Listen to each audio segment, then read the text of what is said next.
one of the most feared demons in history, never even existed. Its name is Baphomet, a horned, winged, goat-headed idol that has terrified people for centuries. It's been linked to heresy, witchcraft, Satanism, and rebellion, and yet it began as nothing more than a rumour. So how did a name invented in the Middle Ages become one of the most powerful symbols of evil in the world? Let's find out. Welcome to Vortex Mythology, where myth, art, and history collide. If you love exploring the strange and the forbidden, make sure to like this video, subscribe and ring the bell, and tell us in the comments, do you think Baphomet is a demon, a symbol, or something else entirely? Our story begins in the early 1300s, a time of crusades, power struggles, and deep suspicion. The Knights Templar, a powerful and wealthy Christian military order, had become too rich and too independent for the liking of Europe's rulers, especially King Philip IV of France. In 1307, Philip ordered their arrest. Hundreds of Templars were thrown into prison, accused of heresy, blasphemy, and something far stranger. Under torture, some confessed to worshipping a mysterious idol called Baphomet. But here's the thing, no idol was ever found. No one could describe it clearly, and outside these forced confessions, the name did not appear anywhere. No name, and certainly no identity or image. So where did it come from? Most historians believe Baphomet was probably a corrupted version of Mahomet, the medieval Christian way of saying Muhammad, the prophet of Islam. To many Christians of the time, Islam was seen as a rival religion, even a satanic force. So accusing the Templars of worshipping Baphomet was a way to brand them as heretics. It worked. The order was disbanded, its leaders executed, and its wealth seized. But the name, Baphomet, didn't disappear. It lingered like a ghost. A mysterious word with no clear meaning. Ready to be reinvented. Much time passed, but then, in the 19th century, Baphomet was reborn. Not as a rumour, but as a symbol. A French occultist named Eliphas Lévy was writing about magic, mysticism, and hidden knowledge. In 1856, he published a drawing that would change everything. A goat-headed, winged, androgynous figure sitting on a throne. Baphomet. Lévy's Baphomet wasn't meant to be a literal demon.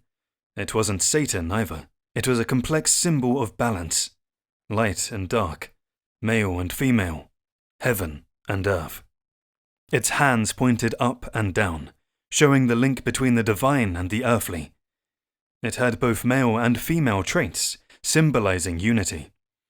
And on its head burned a torch, the flame of knowledge. This was a far cry from the monstrous idol imagined in the Templar trials. Baphomet had become something deeper, a representation of harmony, wisdom, and the dual nature of existence. But the irony is this. Once Lévy gave Baphomet a face, people started treating it as real. What began as a baseless accusation now had an image. And that image had power. By the 20th century, Baphomet had evolved again, this time into something darker. The British occultist Aleister Crowley, one of the most infamous figures in modern magic, used Baphomet as a symbol in his rituals. For Crowley, it represented the pursuit of spiritual enlightenment beyond conventional religion, an embrace of the shadow to reach the light. But it was Anton LaVey, founder of the Church of Satan in 1966, who truly sealed Baphomet's fate. LaVey chose Baphomet as the central image of his church. He placed it inside a pentagram, now known as the sigil of Baphomet, and used it in the official symbol of Satanism. From that moment, Baphomet was no longer just a symbol of balance. It became the face of rebellion against Christian tradition, a banner for those who rejected mainstream religion and embraced the supposed darker side of human nature. And popular culture took notice. Comics, heavy metal bands, horror movies and video games all began to feature the goat-headed idol as a representation of evil. The name that started as a false accusation and morphed into had now become the very image of the devil itself. Whilst still a largely misunderstood figure in its own right, something to dive into another time.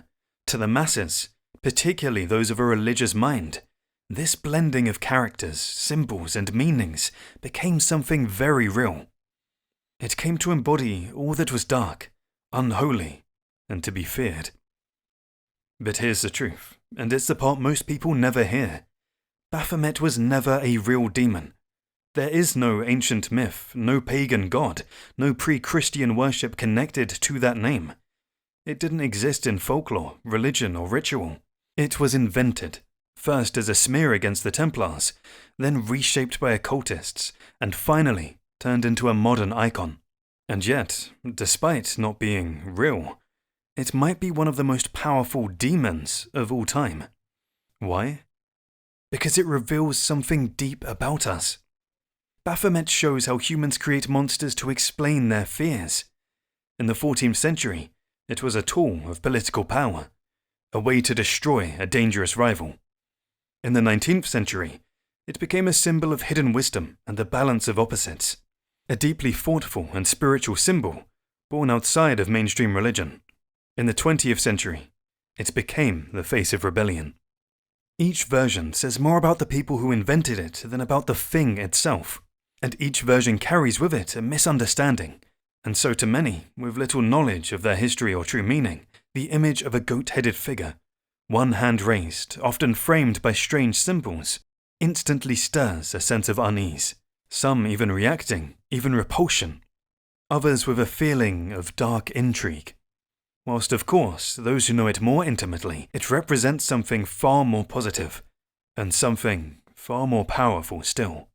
Whether saints or demons, monsters or men, as with so many symbols, especially in the realms of hidden knowledge, of magic, religion, the occult, it is never the knowledge or the symbol itself that is evil, but the intent behind its use.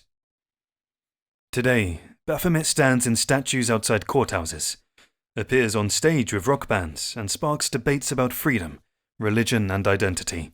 But remember this, the most powerful demon in history might also be the least real.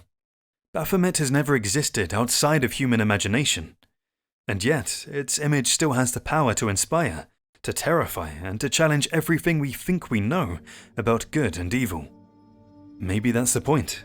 Maybe the monsters we fear most aren't hiding in the dark.